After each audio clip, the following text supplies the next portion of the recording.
கூட திமுக அதிமுக கூட்டணி பேச்சுவார்த்தை நடைபெற்றுன்னு சொல்லி அது ஒரு காசிப்ஸ் தான் சொன்னேன். அது அதிகாரபூர்வமான தகவல் கிடையாது. யாரும் தனிப்பட்ட முறையில் அதிகாரபூர்வமாக இந்த தரப்பு தலைவரோ அந்த தரப்பு தலைவரோ இப்படி ஒரு முயற்சி எடுக்கிறோம், அதுக்கு நீங்கள் ஒத்துழைப்பு கொடுங்க அப்படின்னு யாரும் நம்மகிட்ட சொல்லலை. நான் மறுபடியும் சொல்கிறேன், இது காசிப்ஸ். எல்லா இடத்துலையும் பேசுறது தான். அதை ஒன்றும் ரகசியமாக 1 to 1 யாரும் பேசலை. 2 தனிநபர்களுக்கு இடையில பேசப்பட்ட செய்தி இல்லை. எல்லாம் கும்பலாக இருக்கிற இடத்துல தான் பேசுகிறாங்க. இது மாதிரி பேசுகிறாங்களா உங்களுக்கு தெரியுமா, இப்படி சொல்லிக்கிறாங்களா உங்களுக்கு தெரியுமா அப்படிங்கிற ஒரு காசிப்ஸ் தான். அது ஒரு கிசுகிசுப்பு அல்லது ஒரு முணுமுணுப்பு, அவ்வளவுதான். அதைத்தான் நம்ம சொல்கிறோம். இது நாங்கள் மூடு மந்திரமான ஒரு செய்திகள்ல. இது 2 பேருக்கு இடையில தனியாக நாங்கள் ஒரு மூடப்பட்ட அறையில் உட்காந்து பேசுகிறோம். 10 பேர் முன்னால் தான் எல்லாரும் பேசுகிறாங்க. இப்படி பேசிட்டு இருக்காங்களா உங்களுக்கு தெரியுமான்றாங்க. அப்படி பேசுறதே தப்பு, அப்படி பேசுறது நல்லது இல்லைன்னு சொல்கிறோம், அவ்வளோதான்.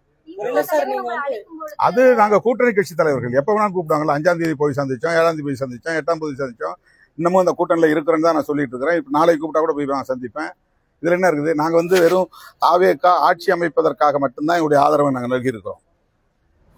நாங்கள் 2 சீட்டில் ஒரு ஆட்சி அமைய முடியாமல் போயிடக்கூடாதுங்கிறதுனால, பிரசிடென்ட் ரூல் இங்கே வந்துடக்கூடாதுங்கிறதுனால, மறுபடியும் ஒரு தேர்தல் வந்துவிடக்கூடாது என்பதனால எங்கள் கூட இருந்த கட்சிகள், காங்கிரஸ், இடதுசாரிகள், இவங்கெல்லாம் ஏற்கனவே அவங்களுக்கு ஆதரவை நல்கி இருக்கிற சூழலில் 2 இடங்களால் ஒரு ஆட்சி அமைவதை விடுதலை சிறுத்தைகள் தடுத்து விட்டது என்ற குற்றச்சாட்டு எழுந்துவிடக் கூடாது என்கிற பொறுப்புணர்வோடு நாங்கள் அந்த முடிவை எடுக்கிறோம் என்று நான் வெளிப்படையாக சொல்லிவிட்டேன். வெளியிலிருந்து ஆதரவு, அன்கண்டிஷனல் சப்போர்ட், எந்த சூழலிலும் நாங்கள் அந்த அமைச்சரவையில் இடம்பெற மாட்டோம் என்பதை ஏற்கனவே நான் சொல்லியிருக்கிறேன். எங்க கட்சி தோழர்கள், முன்னணி தோழர்கள் அமைச்சரவை இடம்பெற வேண்டும் என்று இன்னும் பேசிக் கொண்டிருக்கிறார்கள், அது வேறு. ஆனால் ஒரு கட்சியின் தலைவர் என்கிற முறையில் நான் எடுத்த முடிவை அதிகாரபூர்வமாக செய்தியாளர்கள் சந்திப்பில் அறிவித்து விட்டேன்.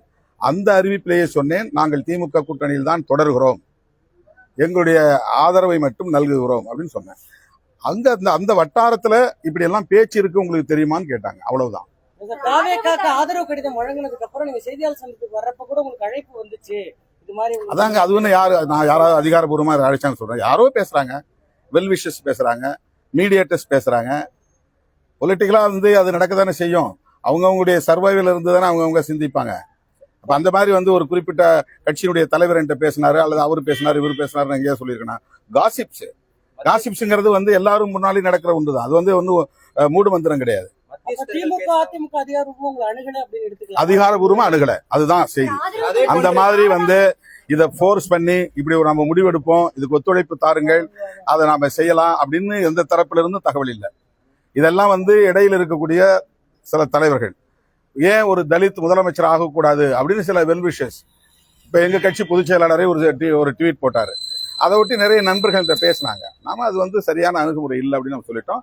எங்க பொதுச் செயலாளர்கிட்ட கூட இந்த மாதிரி கருத்துக்களை நீங்க பதிவிட வேண்டாம், நாம இறுதியான ஒரு முடிவை எடுக்காத நிலையில இப்படிப்பட்ட கருத்துக்களை சொல்றது ஏற்புடையது அல்லங்கிறத அவர்கிட்ட உடனடியாவே நான் சுட்டி காட்டி இருக்கிறேன்.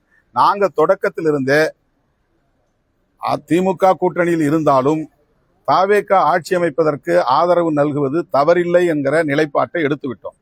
8ஆம் தேதி எடுத்த உடனேயே, கம்யூனிஸ்ட் எடுத்த உடனேயே நாங்கள் அறிவிக்க வேண்டும் அப்படின்னு பலரும் எதிர்பார்க்கிறாங்க. நாங்க ஒரு கட்சி நடத்துறோம், எங்க கட்சிக்குள்ள விவாதம் செய்ய வேண்டிய தேவை இருக்கிறது. அவங்களோட சேர்ந்து எடுப்போம்னா அவங்க என்ன முடிவு எடுக்கிறாங்களோ அதை பேஸ் பண்ணி நாங்க முடிவெடுப்போம்னு சொன்னோம், அவ்வளவுதான். அது ஒரு தோழமை அடிப்படையில, அவங்களோட இருக்கிற நட்பின் அடிப்படையில, உறவின் அடிப்படையில நான் உரிமை எடுத்துக்கொண்டு நானாக சொன்னது. அது கம்யூனிஸ்ட் கட்சிக்காரங்க சொல்லல. அவங்க யாரும் எங்கள்கிட்ட நாமெல்லாம் சேர்ந்து எடுப்போம்னு சொல்ல, நானா சொன்னேன், தோழர் நாங்க உங்களோட சேர்ந்து பயணிக்கிறோம், நீங்க என்ன முடிவு எடுக்க போறீங்களோ அந்த முடிவை நாங்க பேஸ் பண்ணி எங்க கட்சி தோழரோட கலந்து பேசி அதை நாங்க அறிவிப்புன்னு சொல்லியிருந்தோம். நான் 8ஆம் தேதி காலையில இதே இடத்துல நீங்க நிக்கிற இடத்துல கேட்டாங்க, நான் சொன்னேன் இன்னைக்கு மாலை 4 மணிக்கு தான் கம்யூனிஸ்டுகள் முடிவு எடுக்க போறாங்க, அதுக்கு பிறகுதான் எங்க ஹை லெவல் கமிட்டி கூட்டம் நடக்கும். எந்த முடிவா இருந்தாலும் அரசியல் முடிவுகளை, உடனடி முடிவுகளை நாங்க அந்த உயர்நிலை குழுங்கிற அமைப்புல தான் உட்கார்ந்து நாங்க பேசுவோம். அதுலதான் முன்னணி பொறுப்பாளர்கள் இருக்கிறாங்க. அப்ப நாங்க அதை பேசி முடிச்ச பிறகு அடுத்த நாள், அதாவது 9ஆம் தேதி காலையில் தான் நாங்க அறிவிக்க போறோம்னு இதே இடத்துல நான் சொல்லியிருக்கிறேன். நீங்க வேண்டுமானாலும் ரிவைண்ட் பண்ணி பாருங்க. 9ஆம் தேதி காலையில் தான் சொல்லுன்னு சொன்னோம். இப்போ 9ஆம் தேதி காலையில ஏன் அறிவிக்கலன்னா, எங்க கட்சிக்கான தோழர்கள் அவங்களோட கலந்து பேசிய பிறகுதான் முடிவெடுக்க முடியும்.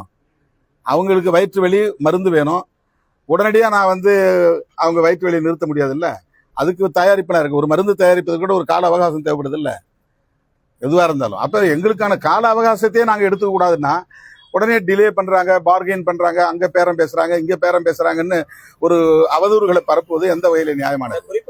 நான் திரும்ப சொல்றேன், எங்களுக்கு அப்படிப்பட்டலாம் எந்த விதமான ஆசையும் கிடையாது. 2 சீட்டை வச்சுட்டு நான் இங்கேயும் அங்கேயும் போயிட்டு யார்ட்டையும் நாங்கள் பார்கெயின் பண்ணல. தாவேக்காவில் பார்கெயின் பண்ற அளவுக்கு எங்களுக்கு யார்ட்டையும் அக்சஸ் கிடையாது. அந்த மாதிரி இப்போ எங்க கட்சியிலிருந்து போன ஆதவ அர்ஜுன் எங்களுக்கு தொடர்பு இருந்தாலும் கூட அவர்கிட்ட நாங்கள் பேசணுமான்னு கேளுங்க. அப்படிலாம் எதுவுமே கிடையாது. அவங்க தொடர்பு கொண்ட போது கூட நாங்கள் அன்கண்டிஷனல் சப்போர்ட் பண்றதா தான் முடிவில் இருக்கிறோம். ஆனா எல்லாரோடையும் பேசிட்டு அப்புறம் உங்களுக்கு அறிவிப்போம். அவர்கிட்ட நான் டச்சில் தான் இருந்தேன், இந்த தொடர்பில் தான் இருந்தார். 2 மணிக்கெல்லாம் நாங்கள் அறிவிச்சிட்டோம். அவர்கிட்ட தகவல் கொடுத்துட்டேன். நான் 3 மணிக்கு நீங்க வாங்க, நான் இருக்கிற இடத்துக்கு எங்க இருந்து சொல்றாங்க வந்து வாங்கிட்டு போன்னு சொல்லிட்டேன். 8ஆம் தேதி அவருக்கு அனுப்பியிருந்த ஃபார்மேட்டை நாங்கள் பிரிண்ட் அவுட் எடுத்து வச்சுக்கிட்டோம். ஆனா எங்க எம்எல்ஏ வெளியூர்ல இருந்தாங்க, 2 பேருமே வெளியூர்ல இருந்தாங்க. அவங்க வந்து சேர்றதுக்கு 9ஆம் தேதி 12 மணிக்கு மேல ஆச்சு. இந்த 12 மணில இருந்து 4 மணிக்கு இடையில நாங்க வந்து கலந்து பேசுவதற்கு கூட ஒரு கால அவகாசம் எடுத்துக்கிறது இல்லையா? இந்த டிலே வந்து உடனே பார்கெயின் பண்றாங்கன்னு சொல்லி களங்கத்தை பூச முடியுமா? அதே மாதிரி அதிமுக தரப்பிலோ திமுக தரப்பிலோ அதிகாரப்பூர்வமா எங்கள்கிட்ட யாரும் அணுக கிடையாது. அதிகாரப்பூர்வமா பேசினாதான் நாங்க சொல்ல முடியும். அப்படி கிடையாது, காசிப்ஸ் தானே. இப்படி ஒரு பேச்சு போயிட்டு இருக்கு தெரியுமான்னு கேட்கறாங்க. அவ்வளவுதான். எத்தனையோ விஷயங்களை பேசினாரு கூட்டணி தலைவர். எங்கிட்ட வந்து நாங்க ஒற்றுமையா இருப்போம், நம்ம சேர்ந்து செயல்படுவோம் அப்படிங்கிற கருத்தை 5ஆம் தேதி சொன்னார். அதே கருத்தை எங்களுக்கு 7ஆம் தேதி சொல்றாரு. ஏன்னா நாங்க வந்து நீண்ட காலம் அவங்களோட டிராவல் பண்ணிருக்கிறோம். கொஞ்ச நாள் இல்ல, நீண்ட காலம் 3-4 பொது தேர்தலில் சந்திச்சிருக்கிறோம். அப்படிங்கிற நிலையில அந்த உரிமையோட எங்களோட அவர் வந்து பேசுறாரு. அவ்வளவுதான். இதுல வந்து ஒரு கருத்து இப்படி வந்துச்சு, அதுவே நாங்க வந்து முதல்லயே அதை நாங்க ரிஜெக்ட் பண்ணணும் தான் சொன்னே தவிர, இது குறிப்பா அதிகாரப்பூர்வமா நாம இந்த முடிவு எடுப்போம், நீங்க ஒத்துழைப்பு கொடுங்க, நீங்க வந்து வெயிட் பண்ணுங்க அப்படிலாம் யாரும் எங்கள்கிட்ட சொல்லல. அது தவறான தகவல். காசிப்ஸை தான் நான் சொல்றேன். இது வெளியில பரவலா பேசப்பட்ட பிறகுதான் நான் சொல்றேன். பலரும் யூகங்களா எழுதிய பிறகுதான் நான் அதை சொல்றேன். இதை வந்து முற்றிலும் மறுக்கக்கூடிய விஷயம் இல்லை, காசிப்ஸ் தான். மறுபடியும் சொல்றேன், அது வந்து கிசுகிசுப்பு தான். யாரும் எங்கள்கிட்ட நேரடியா இந்த கட்சி தலைவர் அல்லது இந்த கட்சி தலைவர் இப்படி நம்ம பேசலாமா, இது மாதிரி நம்ம திட்டமிடலாமா அப்படிலாம் யாரும் பேசல.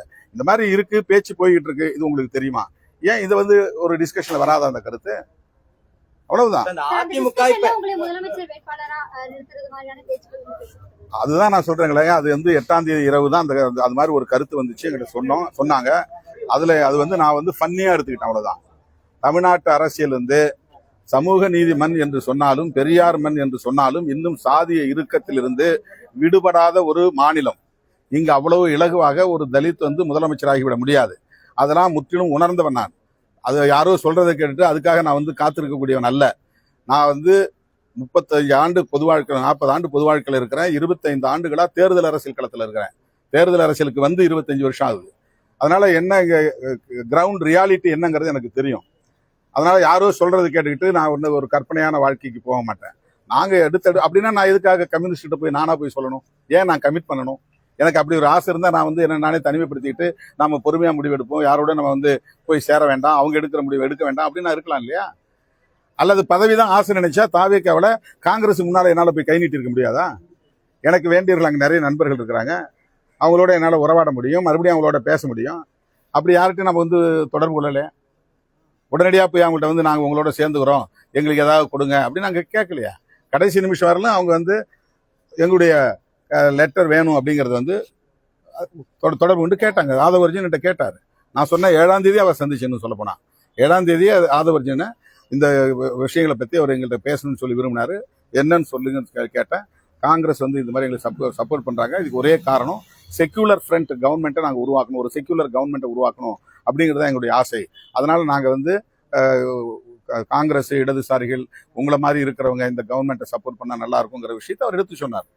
அவர் அப்படி சொல்லும்போது நான் சொன்னேன், இவ்வளவு நாளா நாங்கள் உங்களை வந்து பிஜேபி ஆதரவு கட்சி இயக்கம் அப்படின்னு வந்து விமர்சனம் பண்ணியிருக்கிறோம், விடுதலை சிறுத்தைகள் விமர்சனம் பண்ணியிருக்கிறோம், திமுக பண்ணல, மற்ற கட்சிகள் பண்ணல. நான் வெளிப்படையா பேசியிருக்கிறேன். RSS பெற்ற பிள்ளைகள் அப்படின்னு சீமான் அவர்களையும் விஜய் அவர்களையும் நான் விமர்சித்திருக்கிறேன். எனக்கு அந்த டவுட் இருக்கு.